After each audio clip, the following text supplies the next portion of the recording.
Good morning ಮಕ್ಕಳೇ. ಮಕ್ಕಳೇ, ಇವತ್ತಿನ ತರಗತಿಯಲ್ಲಿ ನಾವು ಕಾಲಗಳ ಬಗ್ಗೆ ನೋಡ್ತಾ ಇದ್ದೀವಿ. ಕಾಲಗಳು ಅಂದರೆ ಎಷ್ಟು ಕಾಲಗಳು? 1 ಕಾಲು, 2 ಕಾಲು, 4 ಕಾಲು ಕಾಲಗಳು. ನನಗೊಬ್ಬ ವಿದ್ಯಾರ್ಥಿ ಇದ್ದ ಹಿಂದಿನ ವರ್ಷದಲ್ಲಿ. ಸರ್, ಕಾಲಗಳು ಅಂದರೆ ನನಗಂತೂ ಭಾಳ ಹೆದರಿಕೆ ಆಗುತ್ತೆ ಸರ್ ಅಂತ ಹೇಳ್ತಿದ್ದ. ಯಾಕಪ್ಪ ಕಾಲಗಳ ಬಗ್ಗೆ ಯಾಕಷ್ಟು ಹೆದರಿಕೆ? ಸರ್, ಅದರಲ್ಲಿ ಭೂತ ಇದೆ ಸರ್ ಅದಕ್ಕೆ ಅಂತಿದ್ದ. ಯಾಕಂದ್ರೆ ಭೂತಕಾಲ ಇದೆಯಲ್ಲ, ಹಾಗಾಗಿ ಭೂತಕಾಲ ಅಂದರೆ ನಿಜವಾಗ್ಲೂ ಭೂತವಲ್ಲ. ಅದಕ್ಕಿಂತ ಮುಂಚೆ ಒಂದು ಚಿಕ್ಕ ಪುನರಾವರ್ತನೆ. ವಿಭಕ್ತಿ ಪ್ರತ್ಯಯಗಳು ನೋಡಿದ್ವಿ, ನೆನಪಿದೆಯಾ ಈ ಕೋಷ್ಟಕ? ನಾವು ಹಿಂದಿನ ತರಗತಿಯಲ್ಲಿ ನೋಡಿದ್ವಿ. ವಿಭಕ್ತಿ ಪ್ರತ್ಯಯಗಳು 7 ಥರ ಇರ್ತವೆ. ನಾಮ ಪ್ರಕೃತಿ ಪದಕ್ಕೆ ಒಂದು ಪ್ರತ್ಯಯವನ್ನು ಸೇರಿಸ್ತೀವಿ, ಅವಕ್ಕೆ ನಾವು ವಿಭಕ್ತಿ ಪ್ರತ್ಯಯ ಅಂತ ಕರಿತೀವಿ. ಕರೆಕ್ಟ್? ಸೊ ನಾಮ ಪ್ರಕೃತಿಯ ಅರ್ಥವನ್ನು ಸ್ವಲ್ಪ ಹೆಚ್ಚು ಮಾಡಲಿಕ್ಕೆ, ಅದಕ್ಕೆ ಸಂಬಂಧ ಹೆಚ್ಚು ಕಲ್ಪಿಸಿಕೊಡ್ಲಿಕ್ಕೆ ನಾವು ಈ ಪ್ರತ್ಯಯಗಳನ್ನು ಸೇರಿಸ್ತೀವಿ ಆ ಪದಕ್ಕೆ, ನಾಮ ಪದಕ್ಕೆ. ಉ ಪ್ರಥಮ, ಅನ್ನು ದ್ವಿತೀಯ, ಇಂದ, ಗೆ ಕೆ ದಸೆಯಿಂದ, ಆ ಷಷ್ಠಿ, ಅಲ್ಲಿ ಸಪ್ತಮಿ. ಹೀಗಾದರೂ ನೆನ್ಪಿಟ್ಕೊಳ್ಳಿ. ಬೆಸ್ಟ್ ಅಂದರೆ ಈ ಥರ ನೆನ್ಪಿಟ್ಕೊಳೋದು. ಚತುರ್ಥಿ ಅಂದರೆ 4 ಇರ್ತದೆ. ಪಂಚಮಿ ಅಂದರೆ ದಸೆಯಿಂದ, ಅಲ್ಲಿ 5 ಕಂಡಂಗೆ ಆಗ್ತದೆ. 5 ಇರಲ್ಲ, 4 ಇರುತ್ತಲ್ಲೂ ಸಹ, 4 ಅಕ್ಷರಗಳು. ಆದರೆ 5 ಭಾಗ ಮಾಡ್ಬೋದು. 1 2 3 4 5 0ನೂ ಸಹ ನೀವು ಒಂದು ಅನುಸ್ವರನೂ ಸಹ ಸೇರಿಸ್ಕೊಂಡ್ರೆ 5 ಥರ ಕಾಣ್ತದೆ. ಆಯಿತಾ? ಸೊ ಆ ಥರ ನೆನ್ಪಿಟ್ಕೊಬೋದು, ಕಣ್ಣು ನುಜ್ಜಬಾರ್ದು. ಓಕೆ. ಸೊ ಇವಾಗ ಮಕ್ಕಳೇ, ನಾವು ಕಾಲಗಳ ಬಗ್ಗೆ ಓದೋಣ. ಆಯಿತಾ? ನಾವು ಭಾಷೆಯನ್ನು ಆಡಬೇಕಾದ್ರೆ ಕಾಲಗಳ ಪರಿಜ್ಞಾನ ಭಾಳ ಚೆನ್ನಾಗಿರಬೇಕು. ಸರಿನಪ್ಪ? ನಾವು ಭಾಷೆಯನ್ನು ಮಾತಾಡಬೇಕಾದ್ರೆ ಕಾಲದ ಪರಿಜ್ಞಾನ ಭಾಳ ಚೆನ್ನಾಗಿರಬೇಕು. ನಾವು ನಾಳೆ ತೆಗೆದುಕೊಂಡು ಬರುತ್ತಾನೆ, ನಾಳೆ ತೆಗೆದುಕೊಂಡು ಬರುತ್ತಿದ್ದಾನೆ, ಯಾವುದು ಸರಿ ಆಗುತ್ತೆ?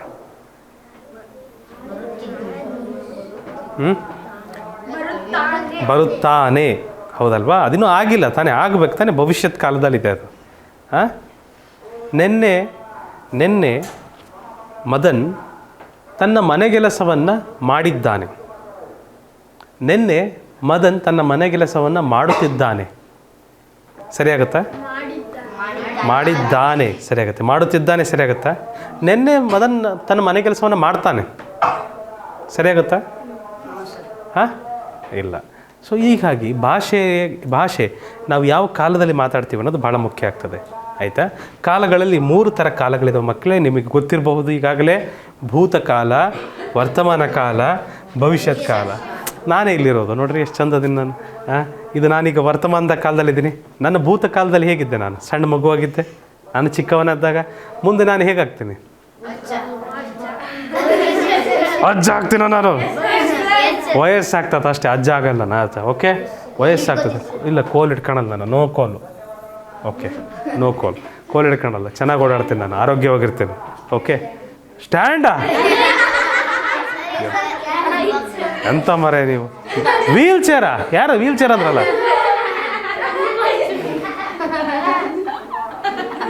ಸ್ಟ್ಯಾಂಡಾರ ಬೇಕು, ವೀಲ್ ಚೇರ್ ನಾನು ಭಾಳ ಆರೋಗ್ಯವಾಗಿರ್ತೀನಪ್ಪ. ಆಯಿತಾ? ಆ ಥರ ಎಲ್ಲ ಬಯಸ್ಬೇಡ್ರಿ. ಸೊ ಭೂತಕಾಲ ಅಂದರೆ ಹಿಂದೆ ನಡೆದಿರೋದಕ್ಕೆ ನಾವು ಭೂತಕಾಲ ಅಂತ ಕರಿತೀವಿ. ಉದಾಹರಣೆಗೆ, ಪ್ರಮೋದನು ಅಡಿಗೆಯನ್ನು ಮಾಡಿದನು, ಅಥವಾ ಐಶ್ವರ್ಯ ನೀರು ತರಲು ಹೋದ್ಲು, ಅದು ಹಿಂದಾಗಿದ್ದು ತಾನೆ. ಸೊ ಈ ರೀತಿ ನಾವು ಹೇಳ್ಬೋದು ಭೂತಕಾಲ. ವರ್ತಮಾನ ಕಾಲ ಅಂದರೆ ಈಗ ನಡೀತಾ ಇರೋದು. ರಾಕೇಶ ಕಾರ್ಯಾಲಯದಲ್ಲಿ ಕೆಲಸ ಮಾಡ್ತಾನೆ, ಶ್ರೇಯಸ್ ಜಿಮ್ನಲ್ಲಿ ದುಡಿಯುತ್ತಾನೆ. ಇದು ಈಗ ನಡೀತಾ ಇದೆ. ಈಗ ಶ್ರೇಯಸ್ ಎಲ್ಲಿದ್ದಾನಪ್ಪ? ಶ್ರೇಯಸ್ ಜಿಮ್ನಲ್ಲಿ ದುಡಿತಾನೆ. ಈಗ ಇತ್ತೀಚೆಗೆ ರಾಕೇಶ್ ಎಲ್ಲಿ ಕೆಲಸ ಮಾಡ್ತಿದ್ದಾನೆ? ರಾಕೇಶ್ ಕಾರ್ಯಾಲಯದಲ್ಲಿ ಕೆಲಸ ಮಾಡ್ತಿದ್ದಾನೆ. ಇದೇನು ವರ್ತಮಾನ ಆಯ್ತಲ್ವ? ಇದು ವರ್ತಮಾನ ಕಾಲ. ಭವಿಷ್ಯತ್ ಕಾಲ ಅಂದರೆ ಮುಂದೆ ಏನಾಗ್ತೀರ? ರಮೇಶ್ ಏನಾಗ್ತೀಯಪ್ಪ? ರಮೇಶ್ ಏನಾಗ್ತಾನೆ? ರಮೇಶ್ ಶಿಕ್ಷಕ ಆಗುವನು. ಸುಹನ ಏನಾಗ್ತಾಳೆ? ಸುಹನ ಪೈಲಟ್ ಆಗುವಳು. ಇನ್ನೂ ಆಗಿಲ್ಲ, ಆಗಬೇಕು. ಅದಕ್ಕೇನಂತ ನಾವು ಭವಿಷ್ಯತ್ ಕಾಲ. ಸುಲಭ ಇದೆ ಅಲ್ವಾ? ಹೆಚ್ಚಿನ ಸಮಯ ವ್ಯರ್ಥ ಮಾಡೋದು ಬೇಡ, ನೇರವಾಗಿ ಪ್ರಶ್ನೆಗೆ ಹೋಗೋಣವಾ? ಅಭ್ಯಾಸ ಆಗ್ಬೇಕು ಮಕ್ಕಳೇ, ಅಭ್ಯಾಸ ಆದಷ್ಟು ಒಳ್ಳೆಯದು. ಆದರೆ ಒಂದು ಕೋಷ್ಟಕ ಇದೆ ಇದರಲ್ಲಿ. ಭೂತಕಾಲ, ವರ್ತಮಾನ ಕಾಲ ಮತ್ತು ಭವಿಷ್ಯತ್ ಕಾಲದ ಕೋಷ್ಟಕ ಇದೆ. ಭೂತಕಾಲದಲ್ಲಿ ನಾವು ತಿಂದಳು ಅಂತೀವಿ, ನಾವು ತಿಂದುಬಿಟ್ಲು ಎಲ್ಲ ಕೇಕನ್ನ. ಈಗ ವರ್ತಮಾನ ಕಾಲದಲ್ಲಿ ತಿನ್ನುತ್ತಾಳೆ, ಭವಿಷ್ಯತ್ ಕಾಲದಲ್ಲಿ ತಿನ್ನುವಳು. ಅದೇ ಥರ ಬರೆದನು, ಬರೆಯುತ್ತಾನೆ, ಬರೆಯುವನು. ಅರ್ಥ ಆಗ್ತಿದೆಯಾ? ಕಲಿತಳು, ಕಲಿಯುತ್ತಾಳೆ ಯಾವ ಕಾಲ? ಕಲಿತಳು, ಕಲಿಯುವಳು. ಸೊ ಭೂತಕಾಲದಲ್ಲಿ ನಗಿತು, ನಗುತ್ತದೆ, ನಗುವುದು. ಅರ್ಥ ಆಯ್ತಾ? ಬಂದನು, ಬರುತ್ತಾನೆ, ಬರುವನು. ಅರ್ಥ ಆಗ್ತಿದೆಯಾ ಕಾಲಗಳು ಮಕ್ಕಳೇ? ಹಾಂ, ಅದೇ ರೀತಿ ಓದಿದಳು, ಓದುತ್ತಾಳೆ, ಓದುವಳು. ಮಲಗಿದರು, ಮಲಗುತ್ತಾರೆ, ಮಲಗುವರು. ಕೊಟ್ಟನು, ಕೊಡುತ್ತಾನೆ, ಕೊಡುವನು. ಅರ್ಥ ಆಗ್ತಿದೆಯಾ? ಕೇಳಿದಳು ಭೂತಕಾಲ, ಕೇಳುತ್ತಾಳೆ ವರ್ತಮಾನ ಕಾಲ, ಕೇಳುವಳು ಭವಿಷ್ಯತ್ ಕಾಲ. ಅರ್ಥ ಆಯ್ತಾ? ಸೊ ನಾವು ನೇರವಾಗಿ ಪ್ರಶ್ನೆಗಳಿಗೆ ಹೋಗ್ಬೋದ್ರಾ? ತಯಾರಿದ್ದೀರಾ? ಹಾಂ, ಭೂತಕಾಲ ಅಂದ್ರೇನು? ಭೂತಕಾಲ ಅಂದರೆ ಹಿಂದೆ ನಡೆದಿರೋದು. ಭವಿಷ್ಯತ್ ಕಾಲ ಅಂದರೆ ಮುಂದೆ ನಡೆಯೋದು. ವರ್ತಮಾನ ಕಾಲ ಅಂದರೆ ಈಗ ನಡೆಯುತ್ತೆ, ಈಗ ನಡೀತಾ ಇದೆ, ನಡೆಯಲಿದೆ. ಆ ಥರದ್ದನ್ನು ಏನಂತೀವಿ? ವರ್ತಮಾನ ಕಾಲ ಅಂತ ಕರಿತೀವಿ. ಈ ಕೆಳಗಿನವುಗಳಲ್ಲಿ ಭವಿಷ್ಯತ್ ಕಾಲದ ಕ್ರಿಯಾಪದ ಯಾವುದು? ತಿಂದಳು ಯಾವ ಕಾಲ? ಭೂತಕಾಲ. ತಿಂದಳು ಭೂತಕಾಲ, ಇದು ಬರಲ್ಲ. ನಮಗೆ ಬೇಕಾಗಿರೋದು ಭವಿಷ್ಯತ್ ಕಾಲ. ತಿನ್ನುತ್ತಾಳೆ ವರ್ತಮಾನ ಕಾಲ, ತಿನ್ನುವಳು ಭವಿಷ್ಯತ್ ಕಾಲ. ತಿಂದಿದ್ದಾಳೆ ಭೂತಕಾಲ. ಹೌದಲ್ವಾ? ರೈಟ್. ಕಲಿಯುತ್ತಾಳೆ ಈ ಪದವು ಯಾವ ಕಾಲವನ್ನು ಸೂಚಿಸುತ್ತದೆ?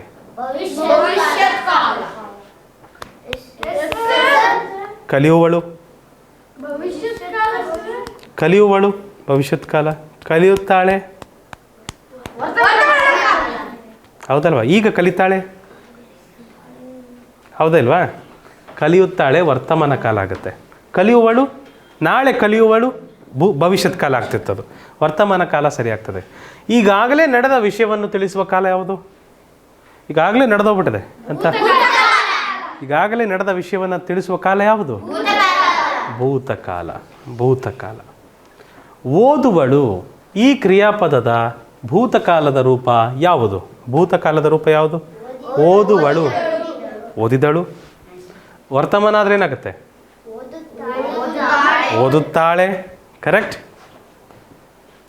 ಕೆಳಗಿನ ಯಾವ ಕ್ರಿಯಾಪದವು ವರ್ತಮಾನ ಕಾಲವನ್ನು ಸೂಚಿಸುತ್ತದೆ? ವರ್ತಮಾನ ಕಾಲ. ಬರುತ್ತಾನೆ. ಕರೆಕ್ಟ್. ಬರುತ್ತಾನೆ, ಬರುತ್ತಿದ್ದಾನೆ. ಸೊ ಅದು ತೋರಿಸ್ತದೆ. ಭೂತಕಾಲದ ಕ್ರಿಯಾಪದಕ್ಕೆ ಯಾವ ಪ್ರತ್ಯಯ ಸೇರುತ್ತದೆ?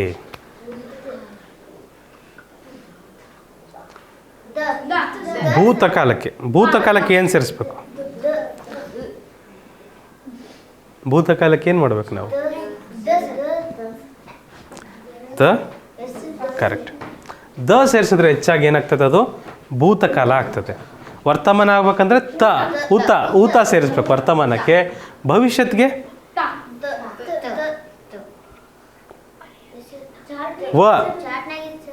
ಸೇರಿಸ್ತೀರಾ? ಚಾರ್ಟಲ್ಲಿ ಏನಿತ್ತಪ್ಪ? ಬರ್ತದೆ ನೋಡ್ರಲ್ವಾ? ಬರ್ತದೆ. ಕರೆಕ್ಟ್. ಸರಿ. ಎಲ್ಲಿದೆ ಅದು? ಭೂತಕಾಲದ ಕ್ರಿಯಾಪದಕ್ಕೆ ಯಾವ ಪ್ರತ್ಯಯ ಸೇರಿಸಬೇಕು? ವರ್ತಮಾನ ಕಾಲಕ್ಕೆ ಊತ. ಹೌದಾ? ತಿನ್ನುತ್ತಾಳೆ, ಊತ್ತಾಳೆ. ಕರೆಕ್ಟಾ? ಸೊ ಇದು ವರ್ತಮಾನಕ್ಕಾಗ್ತದೆ. ಭವಿಷ್ಯತ್ಗೆ ತಿನ್ನುವಳು. ಕರೆಕ್ಟಾ? ಸೊ ಹಾಗೆ. ಕೇಳುತ್ತಾಳೆ ಈ ಪದದ ಭವಿಷ್ಯತ್ ಕಾಲದ ರೂಪ ಕೇಳುವಳು. ಕರೆಕ್ಟ್. ಭವಿಷ್ಯತ್ ಕಾಲದ ರೂಪ ಕೇಳುವಳು ಆಗ್ತದೆ. ಕಾಲಗಳು ಒಟ್ಟು ಎಷ್ಟು ವಿಧದವಿದಾವೆ? 3 ವಿಧದಿದ್ದಾವೆ. 4 ಇದಾವೆ ಯಾವಾದರೂ? ಹಾಂ. ಎಷ್ಟಿದಾವಮ್ಮ? 4. ಯಾವ್ಯಾವು? ಚಳಿಗಾಲ, ಮಳೆಗಾಲ, ಬೇಸಿಗೆಗಾಲ, ವಸಂತಕಾಲನು, ಶರತ್ ಋತುಕಾಲ. ವಾ, 5 ಕಾಲ ಇದ್ದಾವೆ. ಯಾವ್ಯಾವ ಕಾಲ? ಒಂದು ನಿಮಿಷ. ಯಾವ್ಯಾವು? ಭೂತಕಾಲ, ಭವಿಷ್ಯತ್ ಕಾಲ. ಚಳಿಗಾಲ, ಮಳೆಗಾಲ. ಅಯ್ಯೋ, ಕನ್ನಡ ವ್ಯಾಕರಣ ಕಂದ, ಪರಿಸರ ಅಧ್ಯಯನ ಅಲ್ಲ. ನಗುತ್ತವೆ ಈ ಪದದ ಭೂತಕಾಲದ ರೂಪ ಯಾವುದು? ನಗುತ್ತದೆ ಈ ಪದದ ಭೂತಕಾಲದ ರೂಪ ಯಾವುದು?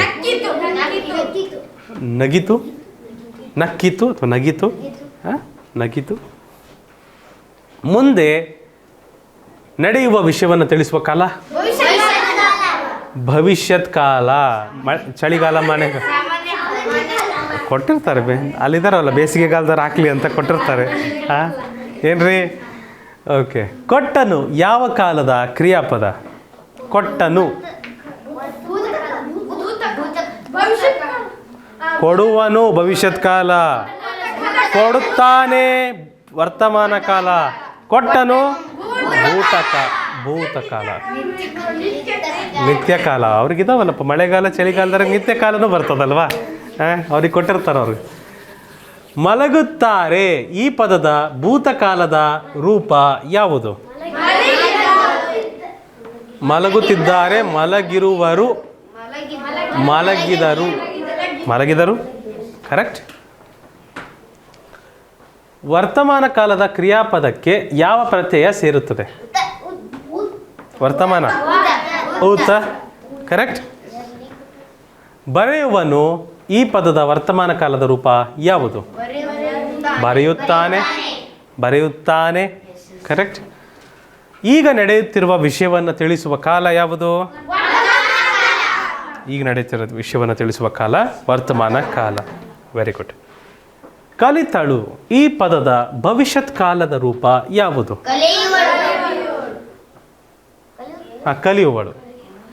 ಕಲಿಯುವಳು. ಭವಿಷ್ಯತ್ ಕಾಲದ ರೂಪ ಕಲಿಯುವಳು. ಭವಿಷ್ಯತ್ ಕಾಲದ ಕ್ರಿಯಾಪದಕ್ಕೆ ಯಾವ ಪ್ರತ್ಯಯ ಸೇರಿಸಲಾಗುತ್ತದೆ?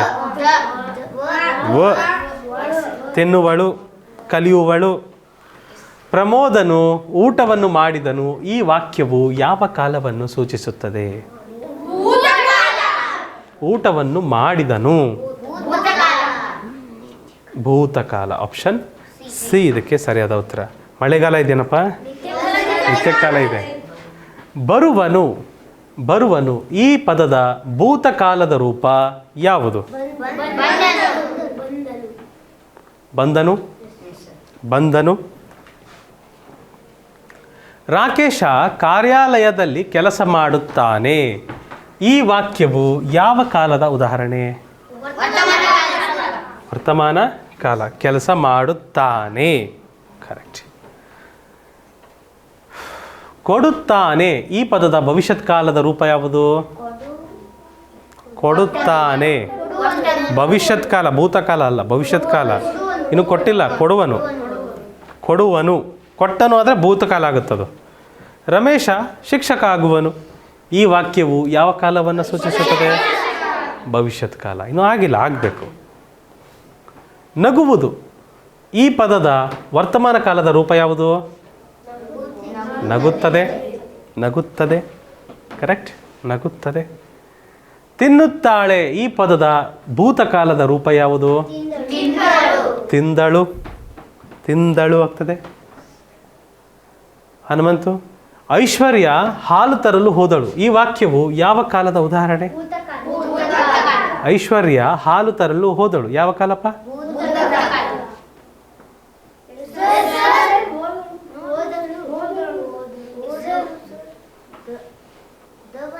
ಓಕೆ, ಭೂತಕಾಲ. ಮುಂದಿನ ಪ್ರಶ್ನೆ ಹೋಗೋಣ. ಸುಹನ ಪೈಲಟ್ ಆಗುವಳು ಈ ವಾಕ್ಯವು ಯಾವ ಕಾಲವನ್ನು ಸೂಚಿಸುತ್ತದೆ? ಆಗುವಳು, ಇನ್ನೂ ಆಗಿಲ್ಲ, ಆಗಬೇಕು. ಅದು ಭವಿಷ್ಯತ್ ಕಾಲದ ಒಂದು ವಾಕ್ಯ ಆಗಿದೆ. ಬರೆದನು ಈ ಪದದ ವರ್ತಮಾನ ಕಾಲದ ರೂಪ? ಬರೆಯುತ್ತಾನೆ. ಕರೆಕ್ಟ್. ಕಾಲಗಳು ಏನನ್ನು ಸೂಚಿಸುತ್ತವೆ? ನಡೆಯುತ್ತಿರುವ ಮತ್ತು ನಡೆಯಬಹುದಾದ ಕ್ರಿಯೆಗಳು. ಕಾಲಗಳು ಅದನ್ನೇ ಸೂಚಿಸ್ತದೆ. ಏನಾಗಿತ್ತು, ಏನಾಗ್ತಾ ಇದೆ, ಏನಾಗಬಹುದು. ಶ್ರೇಯಸ್ ಜಿಮ್ನಲ್ಲಿ ದುಡಿಯುತ್ತಾನೆ ಈ ವಾಕ್ಯವು ಯಾವ ಕಾಲದ ಉದಾಹರಣೆ? ವರ್ತಮಾನ ಕಾಲ. ಹೌದಾ ಇಲ್ವಾ? ಕೇಳಿದಳು ಈ ಪದದ ಭವಿಷ್ಯತ್ ಕಾಲದ ರೂಪ ಯಾವತ್ತು? ಭವಿಷ್ಯತ್ ಕಾಲ. ಕೇಳುವಳು. ಕರೆಕ್ಟ್. ಕೇಳುವಳು ಆಗ್ತದೆ ನಿಸಾರ್. ಸೊ ಮಕ್ಕಳೇ, ಇಷ್ಟು ಪ್ರಶ್ನೆಗಳೊಂದಿಗೆ ನಿಮಗೆ ಬಹಳ ಸುಲಭವಾದಂತಹ ಒಂದು ಟಾಪಿಕ್ ಇತ್ತು, ವಿಷಯವಿತ್ತು. ಕಾಲಗಳು: ಮಳೆಗಾಲ, ಚಳಿಗಾಲ ಅಲ್ಲ ಕಂದ, ಭೂತಕಾಲ, ವರ್ತಮಾನ ಕಾಲ ಮತ್ತು ಭವಿಷ್ಯತ್ ಕಾಲ. ಮುಂದಿನ ತರಗತಿಯಲ್ಲಿ ಮಕ್ಕಳೇ ನಾವು ಕ್ರಿಯಾಪದಗಳ ಮೇಲಿರುವ ವಿಷಯಗಳನ್ನು ಚರ್ಚೆ ಮಾಡ್ತೀವಿ. ಎಷ್ಟು ಹೇಳ್ತಾ ಇವತ್ತಿನ ತರಗತಿಯಲ್ಲಿ ಎಲ್ಲಿಗೆ ಮುಗಿಸ್ತಾ ಇದ್ದೀನಿ. ನೆನಪಿಡಿ, ಈಸಿ ಪೀಸಿ ಕ್ಲಾಸಸ್ ನಿಮ್ಮ ತರಗತಿ ಕೇಂದ್ರ.